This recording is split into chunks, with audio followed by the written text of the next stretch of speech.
자, 오장 디펜스입니다. MBN골드의 최현덕 매니저와 알파경제 김종효 일사 오늘도 같이 갑니다. 어서 오세요. 안녕하십니까. 네. 자, 2,827, 2,800. 조금 몰랐는데 아직도 늘 우리는 그렇지만 배고프다. 네. 아, 우리 히딩크 형님은 뭐 하시나 모르겠네요. 네, 여전히 배고픈 시장. 네. 3,000포인트가 이제 손에 뻗으면 닿는 데까지 왔어요. 네.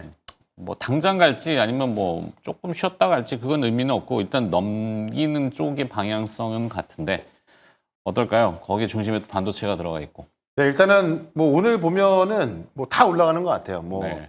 못 올라가는 게 이상할 정도로 다 올라가고 있고. 많이 올라서 약간 차익 매물 나오는 정도 기업들. 네, 그런 것도 있고. 그다음에 아주 진짜 하자가 있는 기업들. 그러니까 정말 하자가 있는 기업은 못 가겠지만. 네. 그러니까 전반적으로 이제 시장에 좀 중심했던 기업들은 다 올라가고 있고.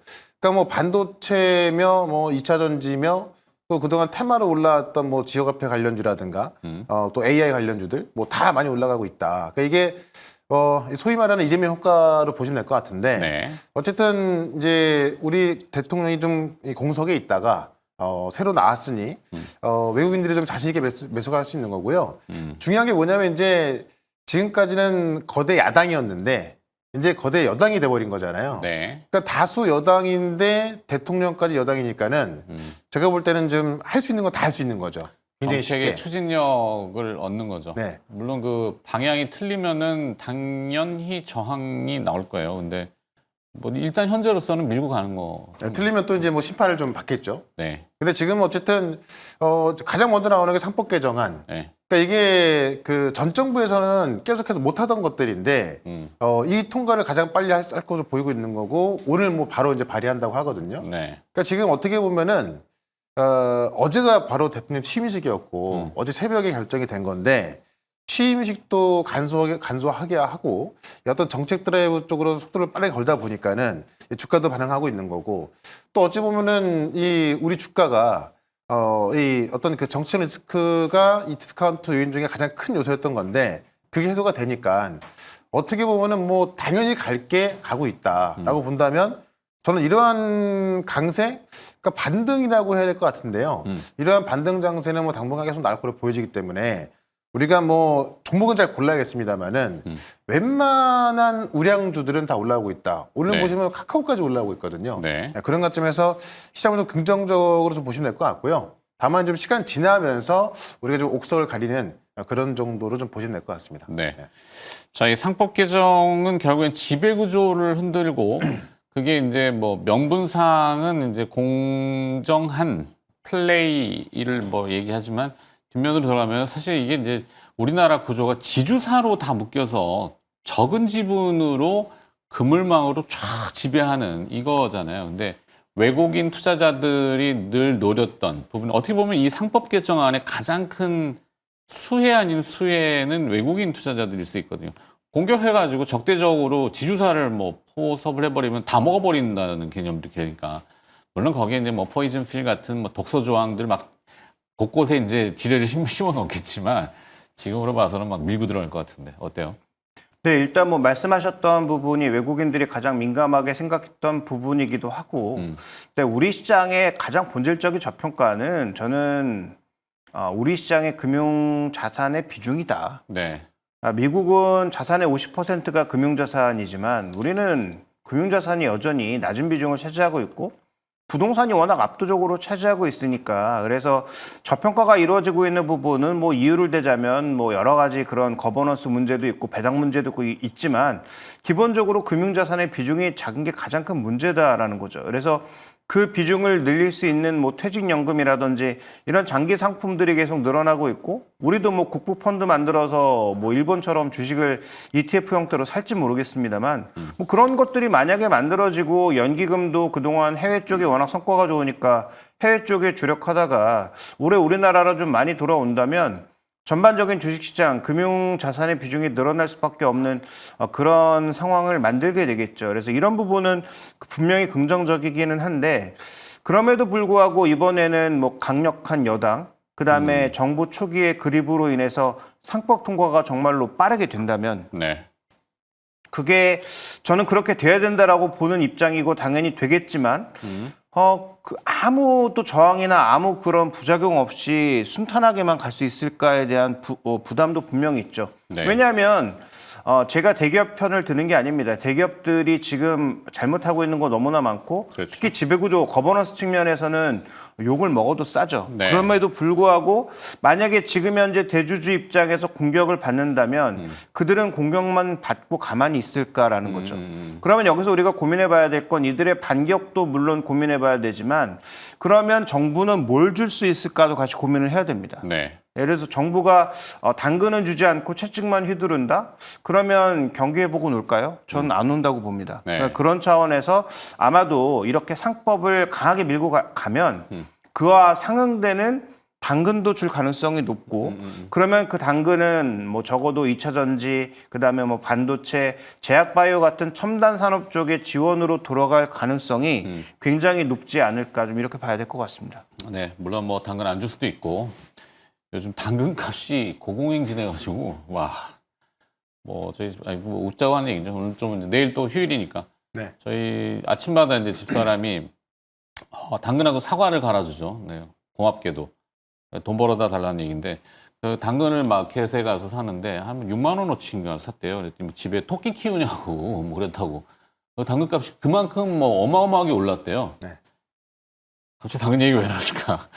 당근을 채찍과 당근 얘기인데 당근 가격이 올랐기 때문에 그렇게 쉽게 주기가 제 얘기는 비유는 그렇지만 아마도 일단은 첫 번째는 좀 밀어붙이는 형태가 될 것 같고 물론 기업 입장에서의 방어책은 상법 개정이 강하게 되면 아까 얘기했던 포이즌 필이라고 하는 독소죠. 그러니까 신주 발행을 대주주한테 확 해줘 버리는 거죠. 그럼 기존에 이제 뭐 먹으려고 했던 적대적인 M&A 상대가 지분이 막 희석되고 이런 구도로 이제 약간 진흙탕 싸움으로 될 수도 있어요. 그러니까 올바른 그러니까 방향은 맞는데 밀어붙이기만 한다고 해서 다 뚫리지는 않을 거다. 이게 만만한 저항이 만만치는 않을 수도 있어요. 제 생각에는. 그러니까 당연히 뭐 만만치는 않을 텐데. 괜히 그러니까 잘하고 당근 얘기까지. 네. 지난번 그 밸류 프로그램 할 때도 뭐 어떤 세금이라든가 그런 쪽에서 당근을 주는 거 아니겠습니까? 네. 그러니까 지금은 세수 부족 때문에 세금을 또 감세해 주면은 또 부자 감세 뭐 이게 논란이 많단 말이지 이게 항상. 근데 뭐 어쩔 수 없는 것 같아요. 그러니까 제가 볼 때는 지금 상법 개정으로 갈 때 참고할 수 있는 게 이제 우리가 지난번에 했었던 그 밸류 프로그램인데 그런 식으로 가면은 뭐 어느 정도 갈 수 있지 않을까 싶은 거고 네. 특히나 이제 우리 증시 어떤 그러니까 이 코리아 디스카운트 요인이 배당도 안 주고 네. 또 어떤 자사주를 매수해서 소각을 안 하고 하다 보니까는 이 주주환원 정책에 있어서 선진 증시 대비해서 상당히 많이 떨어져 있단 말이죠. 네. 그러니까는 우리가 보통 그 외국인 큰 자금이라고 하는 그런 자금들은 사실 배당을 받기 위해서 들어온 적은 꽤 많이 있거든요. 네. 근데 우리 같은 경우는 그런 게 너무 약하다 보니까는 우리 시장에 들어올 수 있는 그런 어떤 좀 모멘텀이라고 해야 될까요? 그런 게 없다 보니까는 그 못 들어오고 있는 거고. 근데 이제 이 MSCI 선진지수 좀 편입 분위기로 가게 되고 또 우리가 어떤 뭐 배당이라든가 이런 부분에 있어서 상법 개정을 통해서 이제 어떤 그 주주환원 정책을 좀 적극적으로 펼 수 있게 된다고 한다면은 외국에서 많이 들어올 것이고 네. 그런 부분에 있어서 주가 상승 나오겠죠. 다만 이제 또 어떻게 보면은 그 대주 입장에서는 주가가 올라가면 또 싫어하는 경우가 많이 있거든요. 네. 왜냐하면 이제 어떤 상속 과정에 있어서 어떤 상속세가 많이 나오다 보니까는 뭐 일부러 누른 경우도 있고. 근데 어쨌든 그런 거 저런 거 다 떠나서 지금은 이 상법 개정에 있어서 계속 통과가 안 됐던 거고 이제 대통령이 바뀌었기 때문에 그 통과하는 건 제가 볼 때는 좀 시간 문제일 것 같고요. 네. 지금 일각에서는 이달 안에도 가능할 거로 나와주고 있거든요. 네. 그래서 저는 그런 정도만 된다고 한다면 일단 주식시장에는 단기적으로 호재가 될 수밖에 없고 그에 대한 부작용은 당연히 있겠지만 그건 뭐 나중 문제고 좀 나중에 좀 우리가 좀 볼 필요가 있을 것 같고요. 저는 이제 어떤 그 주가적인 측면에서 봤을 때는 충분히 시장의 호재인 것이고 이게 어떤 단기 호재라기보다도 어떤 이 K 디스카운트를 좀 풀 수 있는 핵심 요소이기 때문에 그런 부분을 좀 상당히 좀 긍정적으로 보면 좋을 것 같습니다. 네. 잘 아시는 코리아 디스카운트의 대표적인 두 가지는 남북 분단 국가로서의 느끼는 컨트리 리스크, 국지 리스크. 이거를 지난해에 이제 계엄이라고 하는 뭐 얼토당토한 걸로 이게 영어식 표현의 마셜 로우잖아요. 전쟁이란 말이에요. 그러니까 해외에서 막 전쟁 났다며. 뭔 소리야? 이래갖고 다 주식 팔고 떠났다가 이제 그거를 덮어서 묶어버리려고 하니까 외국인들이 아, 저 리스크는 좀 낮아지는구나. 그리고 또 북한하고 좀 이렇게 뭔가 기대감. 거기에 두 번째가 이제 이 개방형 경제인데 그들만의 경제, 그 상법 때문에 알고 봤더니 뭐 제주주 뭐 지들 주머니 다 지들이었네. 미안합니다. 자기도 주머니에 채우는 이것 때문에 외국인들이 안 들어왔잖아요. 근데 이 두 가지를 지금 공격하는 거잖아요. 이재명 대통령이 풀을 넣어서 해소하겠다. 설득력이 있을까요? 뭐 설득력은 있죠. 그다음에 뭐 말씀드렸다시피 당연히 가야 되는 길이고 다만 모든 어떤 경제 행위를 할 때는 그와 관련된 반작용도 생각을 해야 되는 거죠. 예를 들어서 30조 추경 당연히 해야죠. 지금 자영업자들만 보면 30조도 부족하다는 얘기 나올 만합니다. 네. 그런데 그렇게 돈을 풀었을 때 지금 이미 재정은 크게 펑크가 나 있는데 30조를 또 끌어서 만약에 소비 쿠폰으로 풀면 당장 도움이 되는 것도 맞고 그렇게 해야 되는 것도 맞지만 그와 관련된 마이너스 요구는 과연 어떻게 부여할 건가라는 것. 그래서 이런 정책에 따른 그 반작용은 분명히 있다라는 측면에서 보면 방향과 이 가는 그 흐름에 대해서는 누구도 거부할 수 없겠지만 그 속도의 문제는 저는 분명히 결부돼야 되는 부분이라서 아마 만약에 국회에서 통과를 시킨다면 정부의 입법이 되는 것까지도 빠르게 될 가능성이 높은데 저는 조금 전에도 언급드렸던 것처럼 그와 동시에 예를 들어서 반도체에는 반도체 지원법 네. 그다음에 뭐 2차 전지에는 2차 전지 뭐 육성법 뭐 이런 것들이 반드시 연이어서 들어갈 가능성이 저는 높다라고 보고 있습니다. 근데 이런 지원법 자체가 뭐 정부가 뭐 채권 발행해서 돈을 쏟아주는 게 아니라 그들이 투자하는 것을 뭐 그대로 예를 들어서 돌려주는 법. 그러니까 지금은 해외에서 투자할 때 더 돈이 많이 나오니까 해외 쪽으로 가려고 하는데 오늘도 지금 미국에서 반도체 보조금 뭐 안 준다 이런 얘기 나오고 있잖아요. 네네네. 그러면 우리나라에 지으면 그 짓는 R&D만큼 전부 뭐 세액 공제해줄게 뭐 이런 얘기가 만약에 나오게 된다면은 굳이 이제 미국에 지을 필요가 있을까라는 생각을 할 수도 있잖아요. 그래서 우리 지금 뭐 용인 쪽에 나온 클러스터가 뭐 될지 안 될지는 모르지만 그런 부분들에 대한 자극제를 줄 수 있다라는 관점에서 저는 그 부분을 봐야 된다. 그래서 뭐 저는 속도의 문제는 분명히 한번 짚고 넘어갈 필요가 있다고 보고 있습니다. 그렇죠. 뭐 막연하게 다 좋았어. 당장 한 달 안에 5,000포인트 갈 수 있어요. 아까 얘기했던 두 가지의 그 리스크, 국지적인 뭐 컨트리 리스크, 그다음에 상법으로 어떤 기업 막 문을 열고 여기에 뭐 공기업들 우리 상장되어 있는 게 몇 가지가 있지만 그리고 또 뭐 삼성전자 뭐 기업 분할하고 사업부 분할하고 거기에 또 기관망 사업들 지금 외국인 지분 묶어놓은 것들 있잖아요. 뭐 한전 같은, 뭐 그다음에 통신사 지분 다 열어버리면 그냥 한 달 안에 5,000포인트 갑니다. 그게 좋다는 걸 할 수 없죠, 그죠? 네. 예, 이렇게 하시면 안 돼요. 그렇게 주가를. 뭐 우리가 원하는 바긴 하지. 아니, 그 5,000포인트가 원하는 바지만. 자, 얘기가 다시 돌아가서 반도체가 그래도 이제 시장 중심을 쓰고 있는데, 김종인 의사가 얘기한, 제가 좀 껄떡지근한 부분은 삼성전자와 SK하이닉스, 삼성전자도 지금 아직 뭐 이제 올라와야 되지만, 하이닉스의 D램 독주 체제, 그 다음에 HBM, 여기까지는 좋은데, 지금 3위권에 있던 마이크론 테크놀로지, 미국 기업이죠. 치고 올라오는 속도가 굉장히 무섭습니다. 거기에 삼성전자도 지금 급한데 우리의 반도체 산업이 끌고 가는 동력이 충분할까?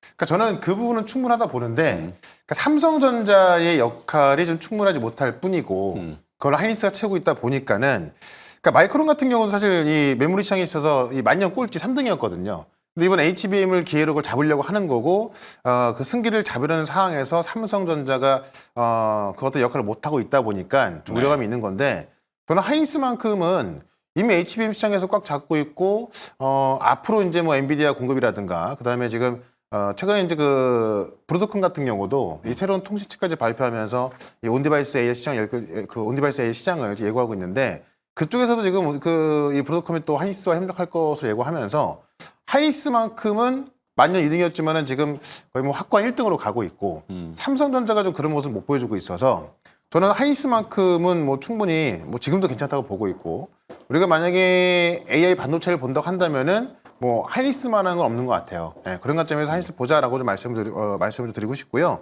여기서 또 하나 좀 추가하자면은 2차 전지가 정말 많이 좀 그 못 가는 모양새인데 정말 싸긴 싼 모습을 있지 않습니까? 근데 지금 이재명 대통령의 이제 그 공약을 보게 되면은 K배터리 쪽에서 뭐 세제 지원이라든가 아니면 어떤 그 전고체 같은 차세대 배터리에 있어서 R&D 지원이라든가 이런 쪽에 어떤 기술 개발을 해야죠. 기술 네. 개발. 그런 공약이 나와 있기 때문에 지금 당선되고 나서 이제 약간 구체화되고 하는 것들은 뭐 상법 개정이라든가 뭐 AI 정책 수석 임명한 거 그런 것들인데 결국 이런 것들이 점점 구체화돼 내려오게 되면은 이 반도체도 지금 계속해서 한국의 어떤 그 최고의 반도체 만들어 가겠다라고 또 발언들 많이 했었거든요. 그래서 반도체하고 지금 이 배터리 같은 경우 쪽에서도 이 구체화에 대한 어떤 그 정책들이 나올 거로 보여지기 때문에 당연히 이쪽도 올라갈 수밖에 없고 다만 저는 반도체 쪽에서는 그냥 그러니까 작년까지만 하더라도 장비 쪽만 많이 올라왔다 한다면은 네. 저는 앞으로는 이제 이 페미스라든가 이 디자이너스 같은 그러니까 결국 온디바이스 AI 시장이 커질 수밖에 없기 때문에 그쪽의 상승 탄력이 좀 더 크지 않을까 싶어요. 그래서 장비 쪽보다는 설계하는 팹리스 그다음에 설계한 거를 파운드에 넘겨주는 디자인 하우스 이쪽의 상승 탄력이 좀 더 크지 않을까 그렇게 보고 있습니다. 순차적으로 생각했을 때는 순서가 올 수 있다. 네. 오케이. 그다음에 반도체에 대한 얘기 좀 더. 네, 어저께도 뭐 말씀드렸지만 SK하이닉스가 점점 삼성전자 거리를 늘릴 거다. 그러니까 지금 1위가 됐는데 네. 만약에 1위와의 격차가 점점 벌어져서 압도적 1위로 갈 거다라고 하면 SK하이닉스를 사야 되는데 저는 그럴 가능성이 낮다고 보고 있기 때문에 오늘 신규 매수한다면입니다. 그래서 네. 어제도 말씀드렸지만 어저께 신규 매수, 오늘 신규 매수라면 삼성전자에게도 저는 기회가 있다. 그다음에 재작년부터 많이 이제 딴짓을 하던 그 삼성전자와 네. 올해 각성해서 돈 싸들고 지금 달려드는 삼성전자는 조금 다르게 볼 필요가 있다. 특히 올해 지금 삼성전자의 가장 중요한 목표는 비메모리도 살리는 것이고 HBM4에서는 최소한 하이닉스와의 격차를 최대한 줄이는 방향으로 가고 있죠. 물론 그게 성공할지 여부는 아무도 모릅니다. 다만 지난 한 2년, 3년간은 삼성전자가 자기뽕에 취해서 물량 조절만으로 시장을 좌우하려고 했다면 그런 사람들 다 집에 가시고 네. 이제는 기술 개발이라든지 이런 쪽에 좀 더 매진하려고 하고 있는데 많이 빠져나간 맨파워 때문에 그게 될지 안 될지는 여전히 불확실성이 분명히 있죠. 네. 다만 이번에 지금 삼성전자에 남아있는 그 책임자들은 그걸 해내지 못할 경우에는 삼성전자가 더 큰 위기로 빠지지 않겠어요? 그래서 만약에 그런 부분들을 본다면 저는 좀 가능성이 있지 않을까라고 봐서 어제도 그렇지만 오늘도 지금 당장 투자한다면 저라면 삼성전자 쪽에 좀 더 무게를 두겠다. 네. 그다음에 그와 관련된 핵심 소부장 기업들도 저는 뭐 여전히 좀 나쁘지는 않다. 그래서 온디바이스 AI도 좋고 뭐 설계하는 기업들도 다 좋지만 일단 삼성전자가 투자를 늘렸을 때 그의 실적이 증가할 수 있는 기업들도 주가가 다 싸긴 마찬가지이기 때문에 핵심 기업들 정도로 압축해서 관심 가져갈 필요는 있다라고 보고 있습니다.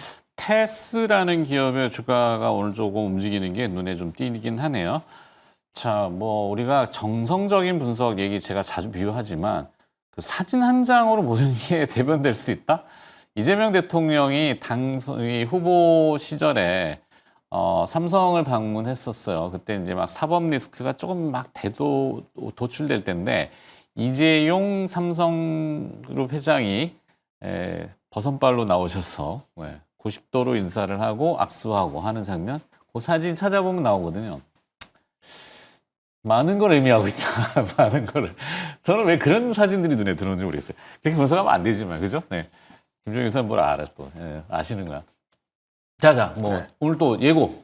네, 저는 이제 그 반도체 쪽에 준비했고, 그러니까 사실 이제 AI? 지금 AI고 최근에 보시면, 그러니까 최근이 아니죠. 뭐 어제 오늘 봤을 때는 이제 이 AI 정책 수석이 나오는 걸로 봐서 많은 소프트웨어 기업들이 급등했지만 결국에는 이제 뭐 AI 100조 얘기했던 거 아닙니까? 그래서 AI 쪽의 정책이 상당히 드라이버 걸릴 것 같고 그렇게 되면 사실 이제 뭐 지금 그 이제 GPU로 대변되고 있는 이제 데이터 센터 시장 같은 경우는 좀 많이 나간 시장이라서 결국에 아직 크지 않았는데 클 시장은 온디바이스 AI 시장. 그러니까는 쉽게 말하면 우리가 이제 AI를 어떤 서버를 이용하는 것이 아니라 정말 내 핸드폰, 내 노트북에 이용할 수 있는 그런 게 나오고 또 다음 달이면은 지금 엔비디아에서 슈퍼컴퓨터, 이 개인용 슈퍼컴퓨터 나오기 때문에 저는 7월 달부터는 온디바이스 AI 시장이 확 커질 거라 보고 있거든요. 네. 그런 것중에서 관련 기업 하나 준비했으니까 잠시 뒤에 그 종목은 또 말씀을 좀 드려보도록 알겠습니다. 오늘도 기업을 기대하고 사실 원전 얘기를 좀 다룰까 하다가 뭐 이거 워낙 많이 했기 때문에 오늘은 그냥 짧게 하면 뭐 그냥 세론 뉴스 이렇게 좀 되나요? 아니요, 세론이 아니고 저는 이제 시작이라고 해도 과언이 아니다. 그래요? 왜냐면 또 사? 유럽의 시장이 열리는 거기 때문에 이거는 어떻게 보면은 채권들 때문에 올라갔던 게 아니거든요. 결국 미국이라는 모멘텀이 때문에 추가가 된 거라서 미국이 지금 50년까지 300기가 추가됩니다. 그러니까 유럽이라는 르네상스에 있어서 미국까지 추가된 거고 여기에 체코 원전을 통해서 이 두산 에너빌리티 어떤 그런 기술력을 확인한 거기 때문에 네. 저는 이제 시작이라 해도 과언은 아니다. 다만 주가 많이 올라왔기 때문에 뭐 눌렸다 할 수 있을 것 같은데요. 누릴 때마다 저는 뭐 매수해 보는 게 맞다. 네, 이렇게 말씀을 드려보겠습니다. 알겠습니다. 자, 최현정 매니저는 기업도 준비하셔야 되니까 움직여 주시고요. 다음 주 월요일에 또 뵐게요. 고맙습니다. 네, 고맙습니다. 김종인 사장님, 원전을 조금 맞자 이어가자면은 네. 최현정 매니저의 의견에 동의? 저는 일단 기본적으로 저는 원전에 대해서 좋게 얘기하고 여전히 좋게 보는 사람인데 네. 다만 우리가 이렇게 생각해 볼 필요도 있다. 다른 지역은 여전히 가능성이 있어 보여. 미국과 함께 가서. 근데 유럽은 이렇게도 생각해 볼 수 있지 않을까요? 어쨌든 도장 찍었잖아요. 네. 그 EDF 측면에서는 물을 먹은 거 아닙니까? 그럼 프랑스 EDF는 어떤 식으로 반격할 수 있을까에 대한 고민이 필요하다라는 거죠. 왜냐하면 지금 유럽에서 원전하겠다고 하는 국가들이 줄을 서 있는데 네. 이걸 그러면 눈 뜨고 한국에게 다 뺏길 것인가? 물론 가격과 품질 측면에서 보면 압도적으로 한국이 유리합니다. 다만 그러면 자기 안방을 EDF는 눈 뜨고 다 내줄 것인가? 전 그럴 가능성이 1도 없다고 보거든요. 네. 그러면 유럽의 방법은 딱 하나죠. 유럽의 지역으로 묶어서 유로 중앙은행에서 지원해주는 방향으로 갈 가능성. 그러면 우리가 유럽 시장을 그렇게 잘 공략할 수 있을까에 대한 고민 정도는 해보셔야 될 것 같고요. 저는 또 하나 지금 증시가 올라가는 거 너무 좋고 계속 좋게 보고 있는 사람이지만 네. 이것도 속도의 문제가 좀 있지 않나? 오케이. 그래서 어저께 이제 미국에서 우리나라를 향해서 중국과 뭔가 사이좋게 지내면 안 될 것 같은데라는 뉘앙스의 말이 나왔잖아요. 공교롭게도 또 6월 달 지나면서 7월 달 그 관세 협상과 관련된 시기가 맞닿아 있잖아요. 네. 그러면 단기 충격도 한번 우려해 볼 시기는 되었다. 오케이. 행간의 의미를 다시 한번 곱씹어 보자. 이 정도로 해서 숨은 의미. 예. 자, 알파경제 김종효 이사와 함께 오후장 디펜스 들어봤습니다. 다음 주 월요일에도 뵐게요. 고맙습니다.